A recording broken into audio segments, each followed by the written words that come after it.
July 31st, 2025, Couple days ago. Ukraine's 414th Strike UAV Brigade. Bro, these guys look really tired. They look like slums and bums, man. What are they fighting for? Detected a Russian soldier. Exhausted, Yeah. weary, and all alone, the soldier continued moving forward, unaware that he was being watched by a drone.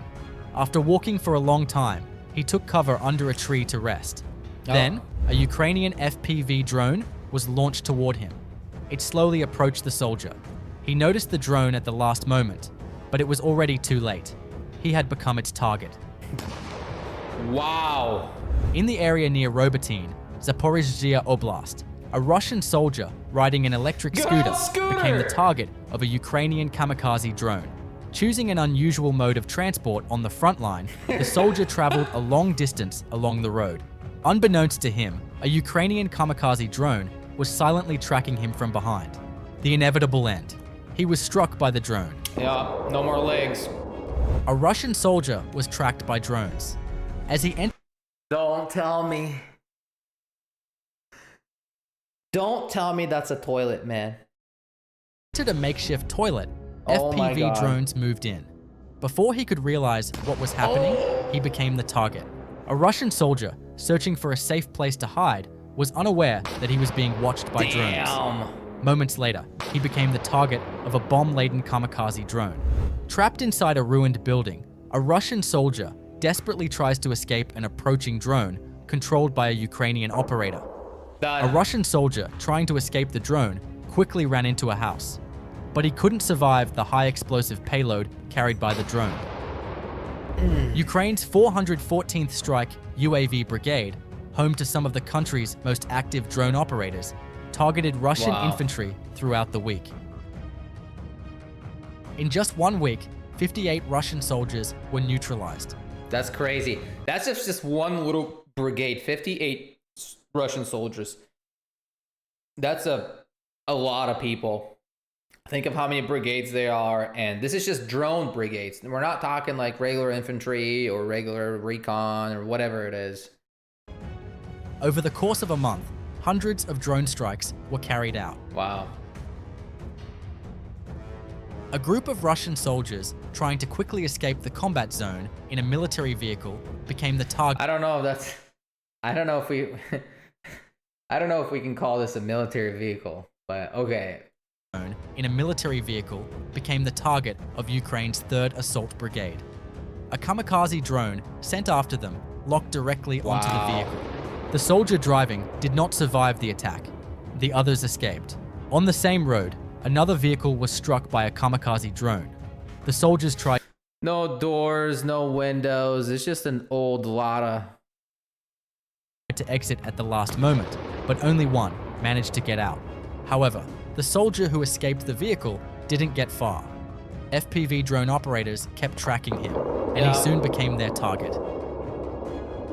Ukraine's 30th Mechanized Brigade used fiber-optic FPV drones to ambush Russian soldiers in the direction of Soledar. First, a Russian soldier hiding inside a scrap vehicle became the target of the drone.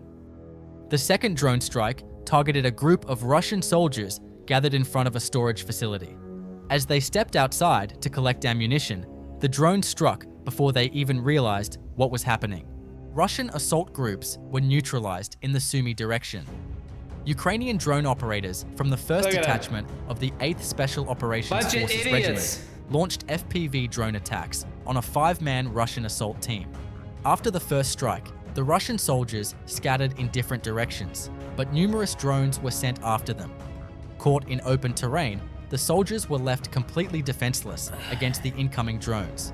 Some tried to hide in a ditch and bring down the drone, but failed. Others attempted to conceal themselves in tall grass, but couldn't avoid detection. Within just 10 minutes, all 5 Russian soldiers lost their lives. The infantry's complete vulnerability to drones highlights how powerful these UAVs have become on the battlefield. Yeah, no shit. As night fell, drone strikes continued. Bro, we got infrared, we got night drones, we got fiber optic drones, I mean, this is just the beginning. With the help of thermal imaging. They're thermal. A Ukrainian drone operator set up an ambush along the road, waiting for Russian soldiers to pass. When the troops noticed the drone, they tried to run. Some attempted to hide in the bushes, but none managed to escape. This time, the drone targets... And we're talking like kamikaze drones that have a night vision. That's crazy. That means like these little night vision cameras that they put on the drones they've gotten so cheap. They're putting them on kamikaze drones. Think about that for a second. Russian soldiers riding an ATV. After spotting the drone, the soldiers quickly steer into a wooded area. They escape with only a few seconds to spare. But the vehicle is destroyed. Right. Dozens of Russian drones and missiles have been attacked Kyiv city at night of 31st July. An accident occurred during the firing of Ukraine's BM-21 Grad multiple rocket launcher system. Fortunately, the soldiers managed to escape. Holy shit. A tank from Ukraine's 64th Mechanized Battalion launched an assault on buildings used by Russian assault units in the Donetsk region. These buildings, which Russian troops had turned into fortified shelters, had previously been targeted by FPV and kamikaze drone strikes, but with little effect. As a result, the tank was brought in. After nearly an hour of continuous fire, the buildings were completely leveled. The Ukrainian... That's pretty good accuracy, like as far as the tanks go, right? You gotta really aim just right. And they do have newer systems in the tanks. It makes it a lot easier, right, to aim targets that far out. The tank successfully hit all its targets and left the area without taking any damage.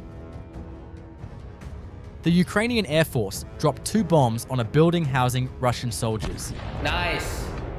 It was determined that the building was being used by Russian drone operators. Ukrainian drone operators from the Signum Battalion used fiber optic FPV drones to strike a Russian tank hidden in the forest. The first attack destroyed the wire barrier in front of the tank. Nice.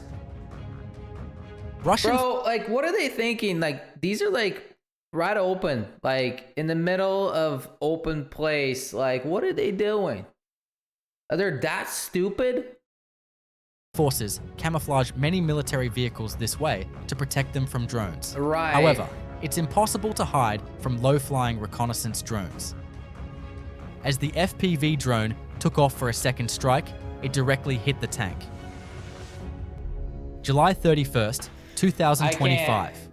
A Russian mechanized convoy was halted by fiber optic FPV drones and unmanned aerial bomber aircraft operated by Ukraine's Omega Special Operations Forces. A convoy of 3 Russian armored vehicles came under continuous bombardment. The drones repeatedly dropped bombs on the armored vehicles. Although a specialized additional armor on the vehicle's outer surfaces temporarily helped repel... I was gonna say, look at those boxes, big moving boxes, and then you see this giant freaking rocket. Let's go back a little. Specialized additional armor on the vehicle's outer surfaces temporarily helped repel some drone attacks. It was not enough. Cornered in open terrain, the Russian mechanized convoy was completely destroyed. That's right. Another one. Here's another one. The Apache Strike Group, part of Ukraine's 81st Airmobile Brigade, destroyed Russian vehicles using FPV drones. Russian soldiers attempted to advance using civilian vehicles and oddly camouflaged armored transports, but they faced relentless kamikaze attacks along the entire route. Slow-moving armored vehicles became easier targets for the drones. None of the Russian soldiers managed to exit the exploding armored vehicle. These are World War I style big metal boxes, thinking that it's going to protect them somehow from drone strikes, and it doesn't. The vehicle was engulfed in flames. On July 30th, 2025, Ukrainian fiber optic FPV drones from the Signum Battalion targeted Russian military vehicles, soldiers, and equipment in the Kreminna direction, Luhansk Oblast. Hey, that's Neva. We got another Neva, boys. Look at that thing. It's still going for now. Strikes resulted in significant damage to Russian forces. A group of Russian soldiers, having dismounted from their vehicle, noticed the drone, but it was already too late. Wow. Throughout the week, continuous kamikaze and FPV drone strikes caused significant damage to Russian defensive positions and supply routes. Russian forces have remained helpless against drones since the war began. A Ukrainian fiber optic FPV drone struck a Russian ATV. The precision-guided attack disabled the vehicle instantly. Look at that. Boom. Russian Done. soldiers hiding inside a building noticed the incoming drone at the last moment. But before they could escape, they were already its target. Wow. A Ukrainian drone from the 7th Army Corps targeted a Russian soldier hiding inside a small building. The soldier attempted to shoot down the drone, but failed. Ukraine's Omega Special Forces unit shot down 3 Russian Molniya drones and 1 Lancet UAV. The operation successfully neutralized all targets that had violated Ukrainian airspace. July 29th, 2025, a Ukrainian FPV drone destroyed a Russian OFAB 250 bomb after it crashed and landed directly on Russian positions in the Bakhmut Soledar sector. The strike was carried out by Ukraine's 30th Mechanized Brigade. As of July 31st, 2025, intense fighting continues along multiple fronts in the Russia-Ukraine war. In the Donetsk and Luhansk regions, Ukrainian... Look at this vehicle. Can we take a moment and appreciate the the creativity here we got going on? Looks like the guys were just hanging out, you know, maybe having a few beers, and all of a sudden they heard the drones buzz. So they started taking off. Forces are maintaining pressure through FPV drone strikes. Heavy clashes have been reported around Bakhmut, Avdiivka, and Kreminna, where Ukrainian mechanized brigades and drone units successfully halted several Russian assault attempts. I do want to take a moment and look at this post Donald Trump has made on August 1st, 2025, which was not that long ago. This is what it says. I have just been informed that almost 20,000 Russian soldiers died this month in this ridiculous war with Ukraine. Russia has lost 112,000 soldiers since the beginning of the year. That is a lot of unnecessary death. Ukraine, however, has also suffered greatly. They have lost approximately 8,000 soldiers since January 1st, 2025. And the number does not include their missing. Ukraine has also lost civilians, but in a smaller numbers, as Russian rockets crash into Kyiv and other Ukrainian locals. This is a war that should have never happened. This is Biden's war, not Trump's. I'm just here to see if I can stop it. I don't know about the whole Biden thing because, you know, I don't know if that made a difference if Trump was a president the first term or his second term or not, but the numbers are there. This is crazy to see. If these numbers are true, that, I mean, we're talking 12-1 or something like that with the Russia-Ukraine losses, and I just don't know. Maybe you guys would know better about this, but can the Russians really sustain these types of losses at this rate? And if so, for how long? That's my real question. If they keep losing these amount of soldiers year after year, how long can Russia sustain this meat grinder? Let me know in the comment section what you guys think about this. As always, підпишіться безкоштовно, subscribe, it's free, and we'll see you guys next time. До побачення.